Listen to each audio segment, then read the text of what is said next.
প্রথমে big big congratulation, Thank you. একেবারে শুরুটাই খুব ধামাকা দিয়ে। আমি জানি অনেকবার শুরুর গল্প বলে ফেলেছেন, কিন্তু জুম বক্সে বলা হয়নি, সুতরাং একটু মজা করে শুনতে চাই, শুরুর গল্পটা কি ছিল? দরদের গল্পটা এরকম ছিল যে আমি হচ্ছে একদিন শুটে ছিলাম একটা টিভিসির কাজে। সো এখানে হচ্ছে আমাদের একজন মেকআপ আর্টিস্ট ছিল, মোটামুটি ওনাকে মিডিয়ার সবাই চেনে, মনির হোসেন নামের ভাইয়া। সো ভাইয়া হুট করে সেই দিন হচ্ছে সেটের মেকআপে ছিল, তো সে হুট করে আমাকে বলতেছে যে সাফা তুমি কি সিনেমাতে কাজ করবা? সো আমি অলরেডি তখন একটা শুটিংয়ে, তো আমি বললাম ভাইয়া সিনেমাতে আসলে আমি তো ওরকম রেডি না, বাট কার সিনেমা জানতে চাইলাম। বললো যে অনন্যা মামুনের সিনেমা, সাকিব খানের সিনেমা। তো ওইটা বলার সাথে সাথেই না আমি একদমই মেন্টালি প্রিপেয়ার ছিলাম না যে আমি সিনেমাতে তখন কাজ করব, বিকজ আমি জাস্ট রিসেন্টলি হচ্ছে ভিজুয়ালে কাজ করা স্টার্ট করেছি। সো যখন শুনলাম যে অনন্যা মামুন ভাই আর হচ্ছে সাকিব খান, তখন না আমি বললাম হ্যাঁ, যদি সব কিছু ঠিক থাকে বা তারা যদি আমাকে সিলেক্ট করে, সো তাহলে আমি অবশ্যই করব। সো এইভাবে হচ্ছে আমার অ্যাকচুয়ালি দরদের এন্ট্রিটা। আর হচ্ছে যে মানে খুব অল্প সময় আমার কাছে ছিল যে আমি একটা ডিসিশন নিব যে আমি আসলে কাজ করব কি না, বা কিভাবে কাজ করব, বা ওভারঅল সব কিছু। লাইক হচ্ছে 4-5 দিন টাইম, ওরকম টাইমের মধ্যে। সো ওই দিন তার সাথে কথা বলার পর হচ্ছে আমি সাথে সাথেই মামুন ভাইয়ের সাথে ফোনে কথা বললাম। তখন অলরেডি তারা দরদের শুটিং চলছে বানারসে। আচ্ছা, অলরেডি হচ্ছে সাকিব ভাই, মামুন ভাই, ওনারা সবাই হচ্ছে বানারসে ছিল।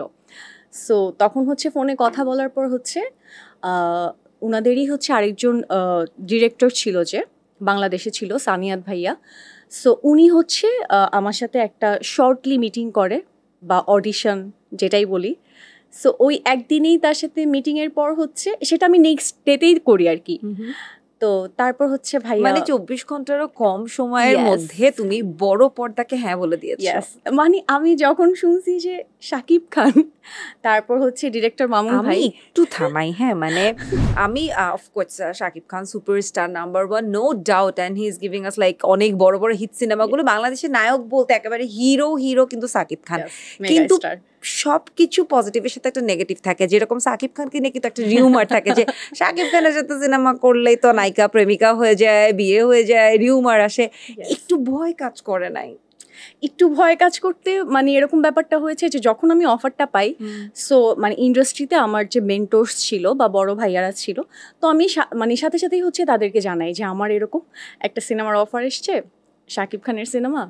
সো চারপাশ থেকে অনেক পজিটিভও শুনেছি, ইভেন অনেক নেগেটিভও শুনেছি যে শাকিব খানের সাথে সিনেমা করবা বা শাকিব খানের সিনেমায় কাজ করবা, এটা হবে ওটা হবে। সো আমার মাথায় ছিল যে মানে আমি যদি কখনো সিনেমা করিও, সো আমার মাথায় এটাই ছিল অলওয়েজ যে আমি যদি সিনেমা করি অবশ্যই আমি মানে শাকিব খানের সাথেই করব। এটা আমি অনেক আগে একটা মানে আছে সিনেমা না যে- করার ভূতটা আগে থেকেই মাথায় ছিল তার হ্যাঁ মানে? ডেফিনেটলি, যেহেতু আমি ইন্ডাস্ট্রিতে কাজ করছিলাম, বাট একটা যে ছিল না যে স্টেপ বাই স্টেপ আগাবো, তখন আমি হচ্ছে ভিজুয়ালি টুকটাক কাজ করছি। সো বিগ স্ক্রিনে যাওয়ার আগে, সিনেমাতে যাওয়ার আগে নিজেরও একটা প্রিপারেশনের ব্যাপার আছে। সো বাট আমি মাথায় রেখেছি যে যখনই আমি সিনেমা করব শাকিব খানের সাথেই করব। আর হুট করে যখন এই অপরচুনিটিটা আমার সামনে আসে, আমি অ্যাকচুয়ালি হচ্ছে 24 আওয়ার্সের মধ্যেই একটা ডিসিশন নিয়ে নিই যে